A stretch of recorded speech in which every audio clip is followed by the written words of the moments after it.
સતત 4 દિવસના ઘટાડા બાદ બજારમાં ખરીદીનો માહોલ. નિફ્ટી લગભગ 50 પોઈન્ટ વધીને 25,100ની ઉપર સ્થિર. બેંક નિફ્ટીમાં વધારો. મિડ કેપ અને સ્મોલ કેપમાં પણ જોરદાર તેજી. ડિફેન્સ અને કેપિટલ ગુડ્સ શેરોમાં સારી ખરીદી. બંને ઇન્ડેક્સ લગભગ 1% વધ્યા. આ સાથે ઓટો અને અમુક એનબીએફસીઝમાં પણ સારી તેજી. પીઈએલ 4%થી વધુના ઉછાળા સાથે ફ્યુચર્સમાં ટોપ ગેનર, જ્યારે મેટલ શેરમાં આજે દબાણ.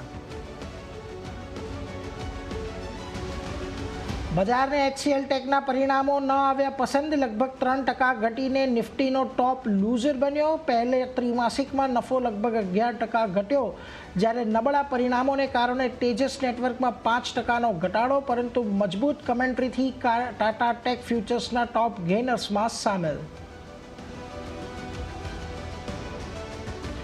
મજબૂત પરિણામોને કારણે રેલિસ ઇન્ડિયાનો શેર લગભગ 5% વધ્યો. Q1માં નફો બમણો થયો, સાથે એબિટા અને માર્જિનમાં પણ સારો ગ્રોથ.